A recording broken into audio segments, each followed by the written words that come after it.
A great gentleman from Texas, a member of the freshman class, Mr. Flores. Well, Mr. Reed, I want to thank you for managing this special order today, and thank you for allowing me some time to participate. I'm very proud of our freshman class here in Washington. We have changed things in this town, at least on this side of the Capitol, and we're responding to what the American people want. And the American people overwhelmingly do not want Obamacare. And so I have to thank Mr. Palazzo and Mr. West and Ms. Black. I assume Mr. Woodall is going to speak in a few minutes, Mr. Gardner, and thank them for getting up here and telling the truth. A few minutes ago, I was sitting in the chair as the Speaker Pro Tem, and the gentleman from California, Mr. Garamendi, a Democrat, and Mr. Tonko, a Democrat from New York, invited me to come down and debate with them. So I'm here to debate with them. If you'd listen to what the Democrats say about Obamacare, you'd think the world was going to be perfect and the butterflies were going to be singing Kumbaya. You'd think that that everything was going to be just fine. And you go to the HHS website that talks about Obamacare. All you see are all the things that tells you about how great your life is going to be. But it doesn't discuss the cost.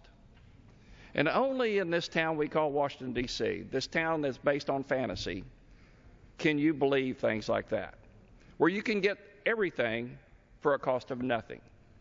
Well, Americans know that's not the case. They know that you can't do that. And Americans know that you can't take 1/6 of our economy and turn it over to bureaucrats like the people that run the GSA. Now, the people at the GSA partied real well, but I don't trust them with our nation's health care. Not my granddaughters, not my grandmothers. None of their health care. Now, as I said, in this town, we're changing things as a freshman class. Most of us that came in this class came from the real world. We know how to sign the front side of a paycheck. We know what the commitment is like to have to hire an employee, to have to make sure that that employee's family gets a paycheck so that that family will have food and housing and education, that they can be part of a robust local economy, so that they can be part of a healthy middle class in this country. But bureaucrats don't do that. The private sector does that, builds that healthy economy for Americans. So, again, I can't see how you could say that we could turn over health care to folks like the ones that run the GSA. What Mr. Garamendi and Mr. Tonko need to do when they say that everything's for free and costs nothing and the world's going to be better off, they need to come talk to the small software company in Waco, Texas, that saw their premiums go up in 2011 by 27% and saw their health insurance premiums go up this year by 23%. Or the small manufacturer in Bryan College Station, Texas, that's looked at their premiums go up by a combination of about 40% of the last 2 years. And each of these companies are thinking, do I have to drop coverage? Do I have to lay off employees so I can absorb the extra cost? Do I move my operations overseas? The folks on the other side of the aisle need to understand that the taxes, the restrictions, the regulations that come with Obamacare are a tax on all America. When you tax the economy, you tax all Americans. And we've already talked in great detail. Mr. West laid out all the taxes in Obamacare, did it pretty well. But I just say when you add it all up, and you add all those taxes together, they're a tax on the economy. And that's a tax on the middle class. That's a tax on every class in America. And that's not what Americans want. And I put together, I voted for the repeal of Obamacare today, and I'm proud that I did. And I'd urge that Harry Reid over in the Senate take it up. And so I put together sort of the top 10 fatal flaws that are part of Obamacare. And here they are. Number one, the worst of them is it's a violation of our constitutional liberties. Your right to your religious preferences, where you can have a bureaucrat, like the ones at the GSA, cram down your throat what your employer has to provide for you, or what it may not provide for you.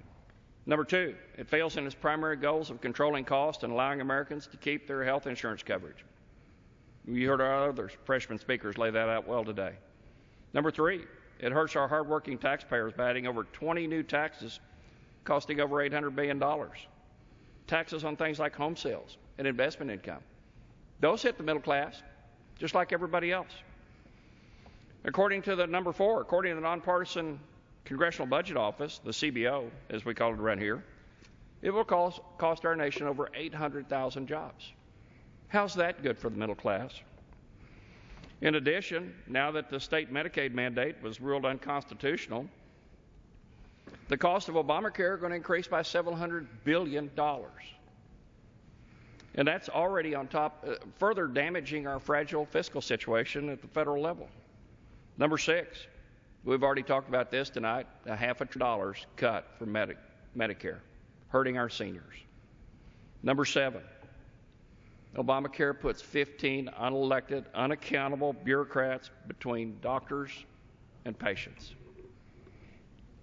Mr. Speaker, I don't want people that run the GSA between me and my doctor, or between my granddaughter and her doctor, or my daughter-in-law and her doctor. This is assault on all Americans, women, men, young and old.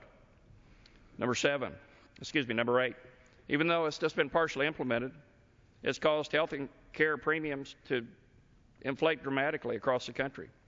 Number 9, Obamacare is causing massive uncertainty for American businesses, hurting American job growth and our economy and the American middle class, and adding further pain to all the economic policies that we're experiencing in the Obama economy. Number 10, we heard about this earlier, the federal takeover of the student loan program, another accounting gimmick that was used to pay for the Democratic takeover of health care. And so, Mr. Reed, Mr. Speaker, I say it's time for us, and we did today, to recognize that these fatal flaws mean that this program should be overturned. And we did the right thing today. We took bold action, and I think it's high time that the Senate act and do the same thing. And, you know, one of the things that Mr. Tonko and Mr. Garamendi talked about, if Americans want to know the fact, if they wanted to hear the facts, they laid out their vision of the facts. Americans can go to my website. There's an Obamacare section at flores.house.gov right at the top of the page. And you can find out about the taxes. You can find out about the laws that the times we've tried to repeal this thing. You can read the law to see what's in it. You can read the Supreme Court decision. And then you can also see what the Republican alternatives are, some of the ideas of the alternatives to fix this. Mr. Reed, I thank you for your leadership on this, and I yield back to you and look forward to serving with you. Appreciate the gentleman joining us.